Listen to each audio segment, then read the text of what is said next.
I feel good, you look great, I like you, I can't wait. A first time, a first date, you're so fine, I'm so late. You sip wine, I drink straight. Okay, yun sa magandang araw ulit dyan sa lahat ng mga kadiway natin dyan, especially doon sa mga beginners. Ayan, wag na natin pahabayin mga kadiway. Meron kasi dinala rito na e-trike yan. So, hindi siya kasi umaandar. So, testingin na agad natin. Power on natin, power on. So, may power naman siya mga kadiway, pero pag trinotel, ayan, hindi siya umaandar. So, ibig sabihin, kapag kaganyan, ang sira, dumidirekta na agad tayo sa controller para matrace agad natin kung ano yung kanya pinakasira. So dito na agad, buksan na natin to. Okay, so nandito yung kanyang controller mga ka-DIY. Salangan agad natin yan nung tinatawag nating improvised throttle natin. At dito mga ka-DIY, no, kahit marami siyang mga wiring, dapat makabisado natin yung isa sa mahalaga. So ang hanapin lang natin dyan yung throttle line. So, ito yun, yung kanyang throttle line mga ka-DIY.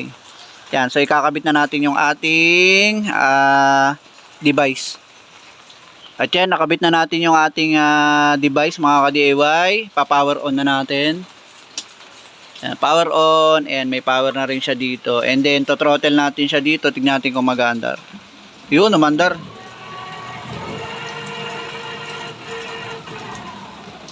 Yan mga kadiway, so ibig sabihin wala agad tayo ditong problema dito sa controller o sa mga tinatawag nating brake sensor o ano pa man.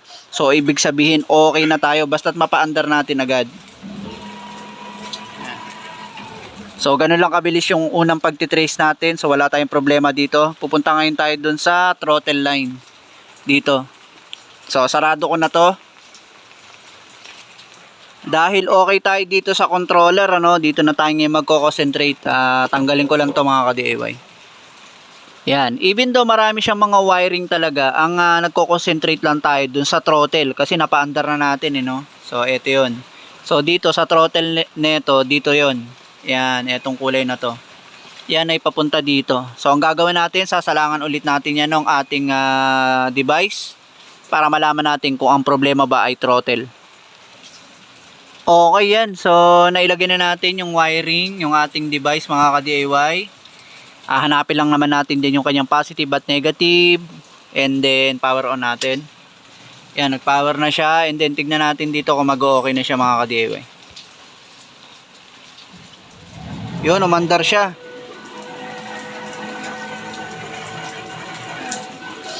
So, ibig sabihin, confirm agad, na-trace agad natin yung sira niya mga ka-DIY. Sira yung kanyang throttle kasi pag sinalang ko yung throttle niya mismo, ayaw niya umandar. At ayan, binalik ko yung sakit ng throttle niya mga ka-DIY. Throttle natin dito. Naka-power yan. Yan. Wala talaga. So, ibig sabihin, confirm, sira yung kanyang throttle. At yun, meron na tayong bagong throttle dito mga ka-DIY. Yan, iwa-wiring na lang natin yan kasi yung sakit nito tsaka yung sakit dito magkakaiba. Tulad nito mga ka-DIY, tingnan nyo mabuti. Yan, so iba yung sakit niyan. Ang sakit naman nito yung mga kulay puti. Ayan, oh. So ayan, i-rewiring natin yan at susundan lang natin naman na mabilis yan mga ka-DIY. So tignan nyo kung paano ko siya gagawin, okay? Okay, so ito yung luma mga ka-DIY. Ang titignan mo lang mabuti dyan ay etong color coding nito.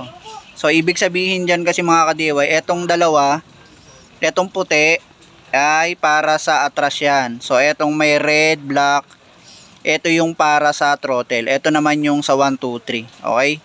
So yan ang susundan yung kulay yan para hindi kayo magkamali. So puputulin na natin yan dito para hindi tayo mahirapan mag-wiring. Dito banda. Okay yan mga ka-DIY, naputol na natin. So sineperate na natin yung color niya. So ito yung para sa throttle. Yan. Red, black, and green. Ito yung dalawang puti para sa reverse. Yan. And then ito naman sa 1, 2, 3. Yan. So dito hindi ka rin naman malilito rito.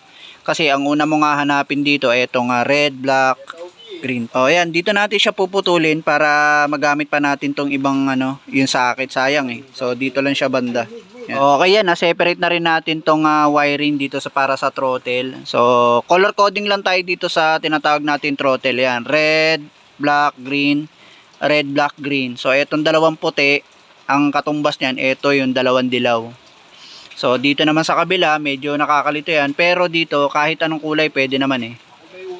Yan, mimix lang natin. So gawin ko muna yung unang parte para hindi tayo malito. Okay, yan, nakabit na natin yung throttle. Ito yung red sa red, green sa green, tsaka sa black. Yan, sa black. Okay. Ito naman yung reverse, yung ito, dalawang yellow, tapos dalawang puti sa kabila. Pagdating dito sa speed mga ka-DIY, dito iba-iba kasi kulay nito eh. Ayan, oh. Ang gagawin nyo dyan, wag nyo muna siyang kasi imimix-mix mo yan mga ka-DIY. Dito kahit imix-mix mo siya, pagpalit-palit naman ng kulay, okay lang, hindi naman yan puputok. Kasi switch lang yan. Kasi pwede kasing mabaliktad, pwedeng yung 1, yun yung tinatawag nating mabilis. Tapos yung pinakadulo mabagal. So ang gagawin mo dyan, imimix-mix mo lang to hanggang sa makuha mo yung tamang 1, 2, 3 niya dito. So ganun lang mga ka-DIY. So ito kasi, yan yung tama niya eh. Yan yung pinaka-perfect niya na combination sa kanyang color. So ipipix na natin yan para matapos na. Okay na mga ka-DIY, naka-shrinkable tube yan kaya malinis, and then babalutan natin yan ng tape. Okay yan mga ka-DIY, nabalutan na rin natin siya. Yan. Ayan, nabalutan na natin siya, and then power on na yan mga ka-DIY, and then throttle natin. Yan. So running siya, and then try natin yung reverse. Yan. At yun, gumagana siya. Pati 1, 2, 3 niya okay na. Ayan, ganun lang kabilis tayo mag-trace mga ka-DIY. Kasi hindi na natin pinatatagal yung pagtitrace para at least mabilis natin matapos yung trabaho. Tapos, ayun, kapag ganyan yung naging issue ng e-trike nyo, e-bike nyo, pwede nyong makuha ng idea kung paano magkabit, paano mag-trace. At ayun, ang ganda na lang. Maraming salamat sa panonood. Thank you, thank you.